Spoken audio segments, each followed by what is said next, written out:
Right. Operation Sindoor వంక ప్రపంచ దేశాలన్నీ చూస్తున్నాయి.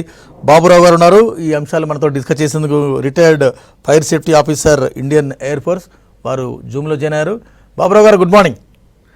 రెడీ. తెల్లవారుజాము నుంచి 1:44 నుంచి మనం ఊపిరి బిగపట్టుకొని యావత్ భారతావని చూస్తుంది. ఏం జరుగుతుంది, ఏం జరగబోతుంది, నిజంగా కూడా ప్రపంచం అంటే 1971 తర్వాత ఈ ఆపరేషన్ ఇట్లా జరుగుతుంది అంటే ఓవరాల్ ప్రపంచ దేశాలన్నీ కూడా మనకు మద్దతు ప్రకటిస్తున్నాయి. ఏంటి మీకున్న రియాక్షన్ ఏంటి? ఇది మొట్టమొదటి నుంచి కూడానండి పాకిస్తాన్తో వచ్చినటువంటి మనకు ప్రాబ్లం ఏంటంటే వాళ్ళు ఈ టెర్రరిస్ట్ యాక్టివిటీస్ 1971 వార్ తర్వాత విపరీతంగా డెవలప్ చేశారు. 1971 వార్లో వాళ్ళు బంగ్లాదేశ్ దగ్గర టోటల్గా ఓడిపోయి 93,000 సోల్జర్స్ మనకి బందీలుగా పట్టుబడ్డారు. వాళ్ళని జూన్లో, ఇది డిసెంబర్లో జరిగింది. తర్వాత జూన్లో ఇందిరాగాంధీకిను జుల్ఫికర్ అలీ భుట్టో పాకిస్తాన్ ప్రైమ్ మినిస్టర్కి సిమ్లాలో ఒక మీటింగ్ అయ్యి అక్కడ వాళ్ళు చేసుకున్నటువంటి అగ్రిమెంట్ ప్రకారం వీళ్ళని మనం వదిలేయటం అనేది జరిగింది. వాళ్ళు మనకి జూన్ వరకు కూడా POWs అంటే ప్రిజనర్ ఆఫ్ వార్స్గా మన దగ్గర ఉన్నారు 93,000 సోల్జర్స్. ఈ 93,000 సోల్జర్స్ ప్రిజనర్స్ ఆఫ్ వార్గా ఉండి మనం వాళ్ళని జూన్లో రిలీవ్ చేసాం.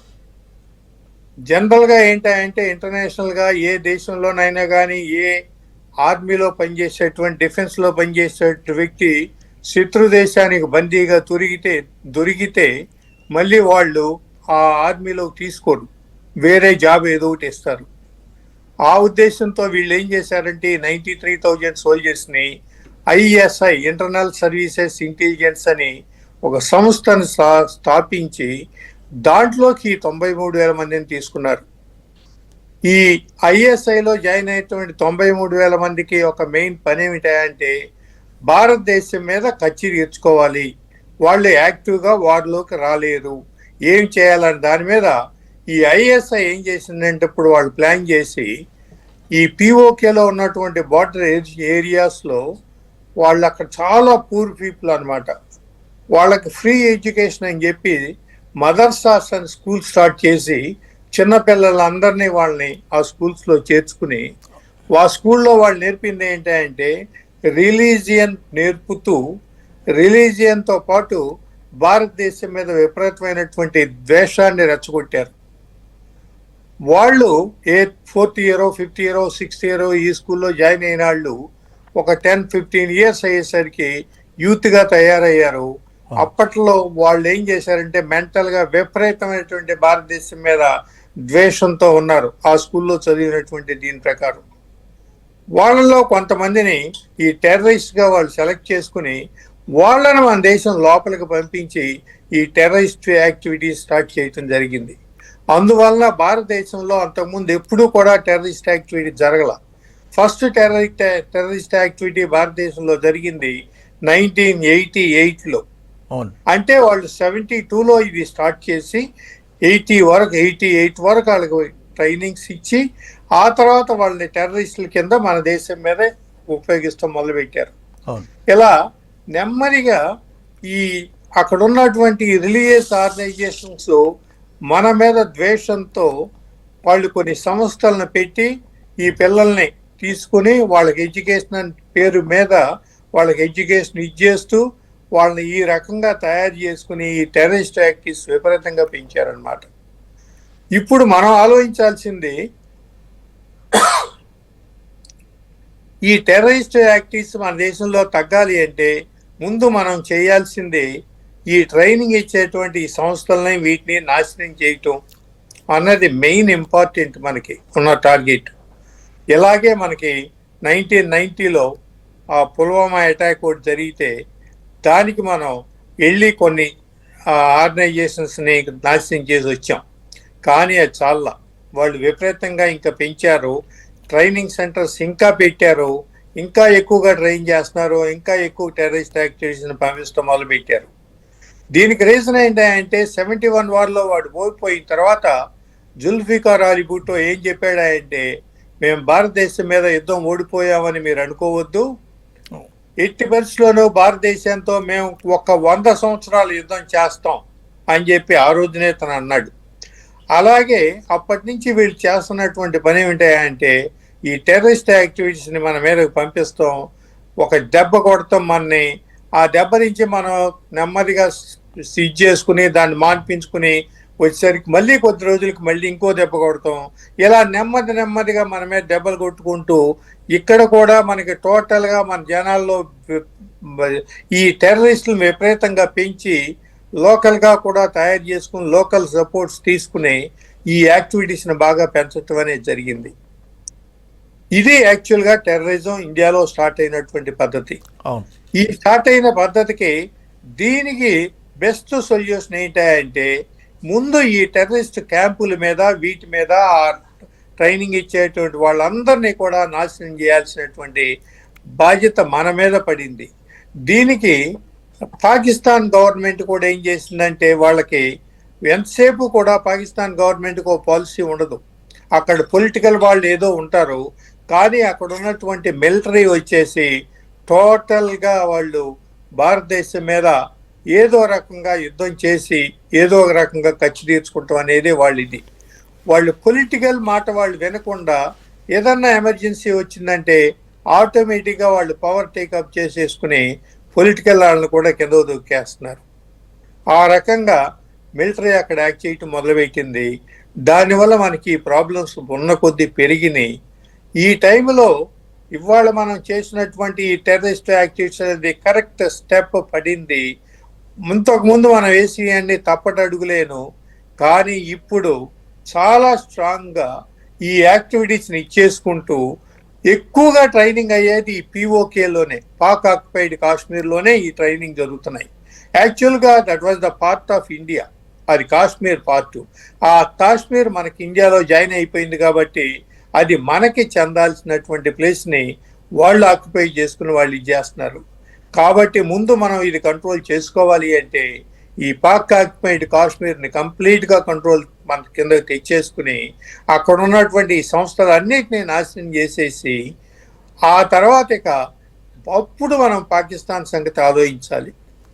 ఈ పిఓకేని మన కంట్రోల్లో తెచ్చుకోవడానికి, ఈ సంస్థలు నాశనం చేయటానికి మనం చేయవలసింది ప్రస్తుతం ఎట్టి పరిస్థితుల్లోని ఈ పిఓకేని అటాక్ చేయాలి. ఇది మనకు వచ్చినటువంటి ఒక చక్కటి గోల్డెన్ ఆపర్చునిటీ. ఈ ఆపర్చునిటీలో మనం ఇప్పుడు వెనకాడకుండా యుద్ధానికి వెళ్ళిపోయి, ఆ యుద్ధం మనం చేసేటువంటి ఇది మనకు లేదు. మనం ఎప్పుడు కూడా ఇంతవరకు యుద్ధం మనం డిక్లేర్ చేయలే. వారు ఎప్పుడు కూడా పాకిస్తాన్ డిక్లేర్ చేసినా, చైనా డిక్లేర్ చేసినా అప్పుడే మనం యుద్ధానికి వెళ్ళటం అనేది జరిగింది. ఇప్పుడు కూడా ఈ అవకాశం పాకిస్తాన్ మనకి ఇచ్చింది కాబట్టి వెనకాడకుండా ఇది బాగా విపరీతమైనటువంటి దీన్ని స్ట్రెంగ్తన్ చేసి ఈ అటాక్స్ పెంచి మన పాక్ ఆక్యుపైడ్ కాశ్మీర్ని కంట్రోల్ చేసుకునే వరకు మనం వెనకాడకుండా ఈ టోటల్గా ప్రాబ్లం సాల్వ్ చేసుకునే అవకాశాలు ఎక్కువ ఉన్నాయి. కాబట్టి ప్రస్తుతం మన గవర్నమెంట్ చేసినటువంటిది వండర్ఫుల్ యాక్షన్. డెఫినెట్గా మనం అందరం సపోర్ట్ చేయాలి. ఈ టైంలో అక్కడ పాకిస్తాన్ బార్డర్స్లో ఏం జరుగుతుంది, యుద్ధం ఎలా జరుగుతుంది, ఎవరు గెలుస్తారు, ఇవన్నీ కూడా మనం ఆలోచించాల్సినటువంటి అవసరం లేదు. మనకు దాని గురించి ఆలోచించాల్సినటువంటి అవసరమే లేదు. మనం చేయాల్సిందల్లా ఇక్కడ ఇటువంటి టెర్రరిస్ట్ యాక్టివిటీ జరగకుండా చూసుకోవాల్సిన బాధ్యత మన మీద ఉంది. కాబట్టి మనం లోకల్గా ఇటువంటి ఇన్సిడెంట్ జరగకుండా జాగ్రత్తగా అబ్జర్వ్ చేసుకుంటూ ఎవరు ఎలా బిహేవ్ చేస్తున్నారో, ఎవరు నెగిటివ్గా ఆలోచిస్తున్నారో అనేది ప్రతి భారతీయుడు కూడా ఇప్పుడు ఒక సైనికుడిగా తయారయ్యి ఇక్కడ లోకల్గా ఇది కనుక మనం కంట్రోల్ చేసుకుంటూ ఉంటే మన navy, Indian air force, army టోటల్గా ఈ ప్రాబ్లమ్ను సాల్వ్ చేసేస్తాయి, ప్రొవైడెడ్ ద గవర్నమెంట్ సపోర్ట్ ఉంటే. కానీ మన అదృష్టవశాత్తు గవర్నమెంట్ కూడా మనకు బ్రహ్మాండమైన సపోర్ట్ ఇచ్చింది కాబట్టి ఈ అవకాశాన్ని మన డిఫెన్స్ సర్వీసెస్కి ఇచ్చి ఈ ప్రాబ్లమ్ సాల్వ్ చేసుకునేటువంటి ఈ ప్రయత్నానికి మన డిఫెన్స్ను వదలటం అనేది బెటర్. రైట్ రైట్ బాబురావు గారు, నిజంగా ఇది మంచి సందేశం, ప్రపంచ దేశాలకు ఒక మంచి సందేశం, గట్టి సందేశం. అంటే చాలా దేశాలు అప్రిషియేట్ చేస్తూ ఉన్నాయి. ఇందాక ఇజ్రాయెల్ కూడా అఫీషియల్గా అనౌన్స్ చేసింది. భారత్కు ఆ అధికారం ఉంది, హక్కు ఉంది, ఆత్మరక్షణ దాడి చేసే అధికారం హక్కు భారత్కు లేదా అని. తర్వాత ఉగ్రవాదాన్ని ఎవరు ఎంకరేజ్ చేయొద్దు, ఉగ్రవాదాన్ని పులిస్టాప్ పెట్టాలంటే ఇలాంటి ఆపరేషన్స్ జరగాల్సిందేనని యావత్ ప్రపంచమంతా కీర్తిస్తుంది. అదొక లెక్క. బాబురావు గారు, ఇండియన్ ఆర్మీ చాలా జాగ్రత్తగా వివరించింది. పాకిస్తాన్ ఎయిర్ స్పేస్కి వెళ్లకుండా, ఆర్మీ క్యాంప్స్ని ఏమాత్రం టార్గెట్ చేయకుండా కేవలం టెర్రరిస్ట్ క్యాంపులు మాత్రమే టార్గెట్ చేసింది. సాదాసీదా జనాన్ని కానీ, అక్కడి సైనికాలను, అక్కడ బలగాలను కానీ ఎవరిని డిస్టర్బ్ చేయలేదు. ఓన్లీ ఉగ్ర స్థావరాలను. అంటే ఎట్లా స్ట్రాటజీ ఎట్లా పోయింది, ఫోర్స్ ఎట్లా పోయింది? అదేనండి, మనకి ఎంతసేపు కూడా మనకు ఉన్నటువంటి టార్గెట్ ఏమిటంటే టెర్రరిస్ట్. యుద్ధం చేసే ఉద్దేశం భారతదేశానికి లేదు. కాబట్టి టెర్రరిస్ట్ని కంట్రోల్ చేసుకుంటాం అనేది ఒకటే మన మెయిన్ ఎదురుగా ఉన్నటువంటి టార్గెట్. ప్లస్ ప్రపంచ దేశాల యొక్క సపోర్ట్ కూడా మనం సాధించాలి అంటే డెఫినెట్గా ప్రపంచం అంతా కూడా ఇవాళ ప్రాబ్లం ఫేస్ చేస్తుంది టెర్రరిస్ట్తోనే, చాలా కంట్రీస్. కాబట్టి ఆ కంట్రీస్ యొక్క సపోర్ట్ మనకు రావాలి అంటే మనం డెఫినెట్గా ఓన్లీ టెర్రరిస్ట్ వీటి మీదే యాక్ట్ చేయాలి, వాటినే కంట్రోల్ చేయాలి. వాటిని కంట్రోల్ చేస్తే ఆటోమేటిక్గా మిగతా ప్రాబ్లం అంతా సాల్వ్ అవడానికి ఎక్కువ అవకాశాలు ఉంటాయి. అందువల్లనే ఇవాళ మన గవర్నమెంట్ తీసుకుంది, మన డిఫెన్స్ సర్వీస్ తీసుకున్నటువంటి decision extraordinary and wonderful decision. దీనికి మనందరం సైకలాజికల్గా సపోర్ట్ చేస్తూ మనం చేయాల్సిన పని మనం చేసుకుంటూ ముందుకు వెళ్తే డెఫినెట్గా భారతదేశం ప్రపంచంలో ఒక మంచి నైతిక విలువలు ఉన్నటువంటి దేశంగా కూడా గుర్తించబడుతుంది. మన యొక్క విలువలను కూడా ప్రపంచంలో పెంచుకునే అవకాశం ఈ భారతదేశానికి దక్కుతుంది. నిజంగా కూడా యావత్ మొత్తం భారతం కూడా ఈ తెల్లవారుజాము నుంచి 1:44 ఎప్పుడైతే ఆపరేషన్ స్టార్ట్ అయిందో అప్పటి నుంచి ఎవరికి కూడా కంటి మీద కునుకు లేదు. అంటే భారత సైన్యం చేస్తున్న ఈ దాడిని ప్రతి ఒక్కరు కూడా ఎంకరేజ్ చేస్తున్నారు. ప్రతి ఒక్కరు కూడా జై హింద్ భారత్ రకరకాల అంటే సోషల్ మీడియాలో అక్కడిక్కడ చాలా పాజిటివ్గా మద్దతు వస్తుంది. నిజంగా కూడా ఇండియన్ ఆర్మీకి ఈ సపోర్ట్ ఏ మేరకు ఉపకరిస్తుందని అనుకోవచ్చు? ఇండియన్ ఆర్మీ అంటే మనకి మన ట్రైనింగ్ ఇది మామూలుగానండి. ఇండియన్ ఆర్మీలోకి ఒక ఉద్యోగస్తుడు ఉద్యోగానికి వెళ్తుంటే ఆర్మీలో చేరినప్పుడు అతని ఉద్దేశం కేవలం ఉద్యోగం కోసమే చేరతాడు.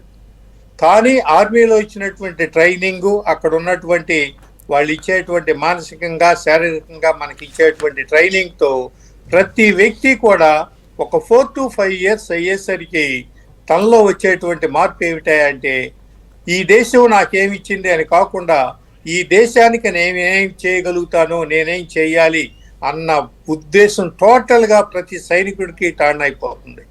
ఇది మ్యాక్సిమం ఇండియన్ నేవీలో, ఇండియన్ ఆర్మీలో చాలా ఎక్కువ ఉంది. అలాగే మన పైలట్స్ కూడా wonderful pilots in the world. ఒక్కసారి మనం యుద్ధానికి వెళ్ళినప్పుడు మన సైనికుడు ఫీల్డ్లోకి వెళ్తే తను ఆలోచించేది ఎంతమందిని నేను మట్టు పెట్టగలనని ఆలోచిస్తాడు తప్పితే నాకేమవుతుంది, నేను వెనక్కి ఇంటికి రాగలనా లేదా అనే ఆలోచన ఏ సైనికుడికి ఉండదు. అది Indian army, Indian navy, Indian air ఫోర్స్కి ఉన్నటువంటి వండర్ఫుల్ క్వాలిఫికేషన్ అనండి, డెడికేషన్ అనండి, వాట్ ఎవర్ ఇట్ ఈస్, అది మనం ట్రైనింగ్లో పొందేటువంటి ఇది. ఈ సైకలాజికల్గా ఇంత స్ట్రెంగ్త్ ఉన్నటువంటి మన ఇండియన్ సోల్జర్స్ ఎక్స్ట్రాడినరీగా ప్రూవ్ చేయగలుగుతున్నారు. అందువల్లే మనం 65 వార్లో మనమే గెలిచాం, 71 వార్లో మనమే గెలిచాం, కార్గిల్ వార్లో మనమే గెలిచాం. ఎటొచ్చి మనం కొద్దిగా వెనకబడింది 62లో జరిగినటువంటి చైనా వార్లో కొద్దిగా మనం వెనకబడ్డాం. అప్పుడు మనకి సరైనటువంటి ఎక్విప్మెంట్, సరైనటువంటి ఇది లేకపోవడం. కానీ తర్వాత మనకి ఎక్విప్మెంట్ పెరుగుతూ వచ్చింది. మనలో సైకలాజికల్ స్ట్రెంగ్త్ ప్రతి వ్యక్తికి పెరిగింది. దానివల్ల మిగతా వార్స్ అన్నీ కూడా మనం ఇచ్చేసాం. మనం వార్ని గురించి వెనకాడాల్సినటువంటి అవసరం లేదు. వార్ని మనం లూజ్ అవటం అనే సమస్య రాదు ఎట్టి పరిస్థితుల్లో. బాబురావు గారు, మీరు ఫైర్ సేఫ్టీ ఆఫీసర్గా పనిచేస్తున్నారు ఇండియన్ ఎయిర్ ఫోర్స్లో. సరే, ఈ సిచ్యువేషన్ తర్వాత ఎంత కూడా మేము ఈ ఉదయం నుంచి మీరు చూస్తున్నారు.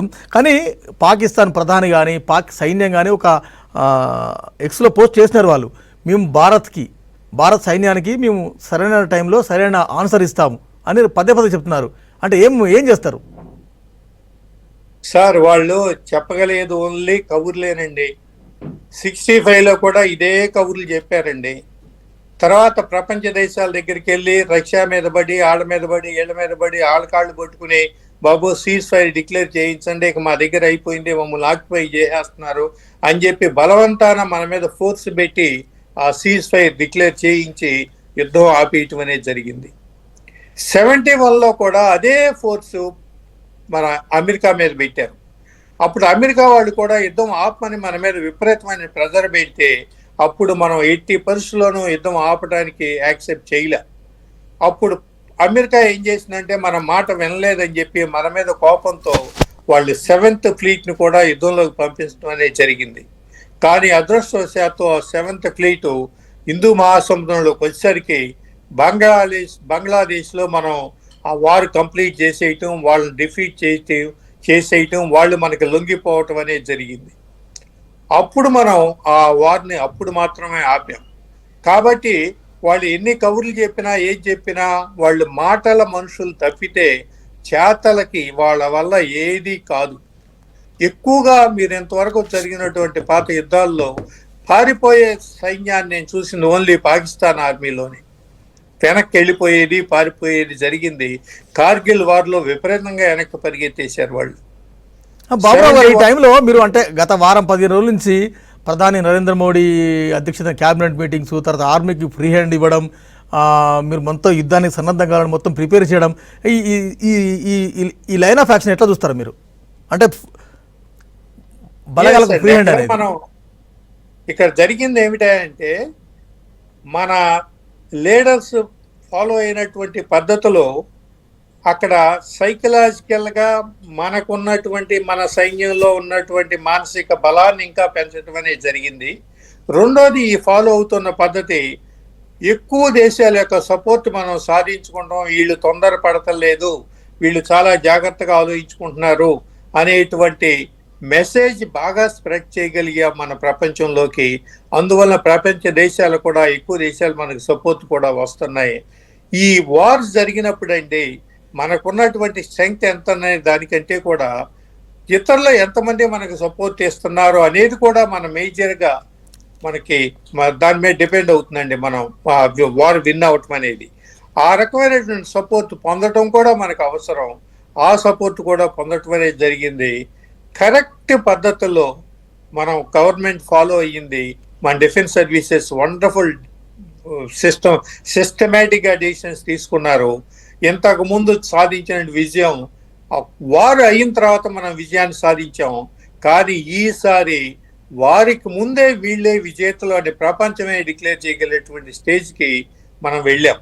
దానికి మనం ఫాలో అయినటువంటి పద్ధతి